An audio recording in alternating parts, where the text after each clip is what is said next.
Thanks to Rauf, he didn't leave Pakistan and moved to Canada because 1.2 million youngsters are there. So by dint of him, you all are sitting here today. So referring to your question, let me introduce myself first. I am the first tourism developer of Pakistan, and Ikhlas Developers, my company, has given the first game changer project in form of mock-based Naran. I do have the experience of real estate investments as well because I'm in that specific sector, and I am also a chartered accountant, so I have got the sight and grip on the economic affairs, on the legal side, and all of that. But the specialization which I am here, which I am offering, is the tourism development. The people who want to develop their resorts, the people who don't have the awareness right here in Pakistan, how to develop their resorts, how to go about the tourism itself. So let me precisely say that it is, first we need to understand what tourism is, and that is to understand nature, that how nature works. The best we understand that how nature works is the best we can replicate it in the form of a development. So nature works in integration, gentlemen. Nature is integrated. Once we are developing anything, we need integration. The very first thing which Bilal referred was the integration of all the stakeholders. And how come we need to integrate four things? First is the tourism industry, second is the real estate, third is the culture, and fourth can bring the revolution, and that is microfinancing. If we club four of them together and make out and carve out a singular plan, singular umbrella under which all the stakeholders are present, we can really travel a journey in a very short time and get the best benefit out of it. The second thing which I want to make here, to all the people who are interested, even the government officials which are taking the initiatives in terms of tourism, is to understand and take the new conceptual development approach. We have got the stereotype approach of development, which is in form of the housing societies, which is in form of the plazas and metropolitans. We are cutting out the plots and files and doing all of these things.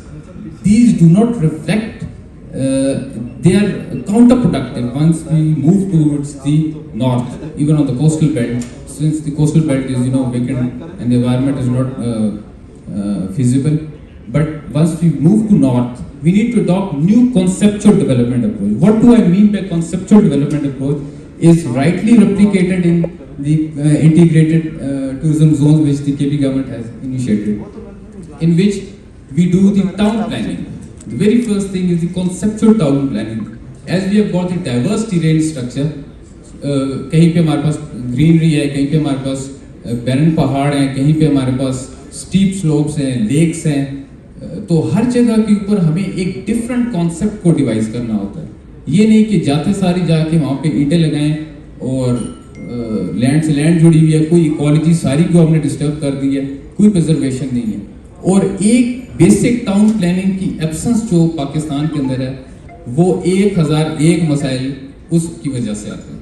So once we are commencing on this journey, let us talk about the basic town planning, conceptual town planning. Then comes in the adaptive architecture.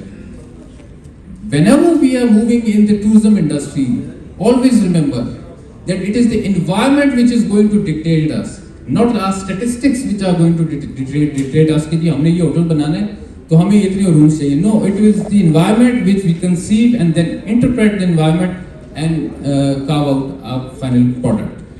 The third thing which I want to make here, since I'm from the tourism real estate industry as well, is that we need to spread out the awareness that tourism real estate is the most sustainable and the most profitable instrument for the the investors which are investing in the traditional real estate. We are not getting gains in the metropolitans which we want to get. but in terms of the ROI which we get from the tourism is much higher. It is just the lack of awareness and integration due to which people do not know the returns. Then I want to make that there is a legislative framework which is absent. The tax amnesties and the local development town authorities, they are they are ignorant of the practical framework, the PPE, public-private equity framework, which is absent. For that very matter, I have carved out four categories in which the people and the stakeholders, जो कि छोटे youngsters भी हो सकते हैं, उसके बाद builders आ जाते हैं, फिर डेवलपर्स आ जाते हैं, और उसके बाद हमारे इन्वेस्टमेंट ट्रस्ट आ जाते हैं या हमारे बड़े फॉरेन इन्वेस्टर्स आ जाते हैं. How they can integrate with the local development authority, and we make a land procurement framework, and then we go ahead with empowering and incentivizing all of the stakeholders in four categories.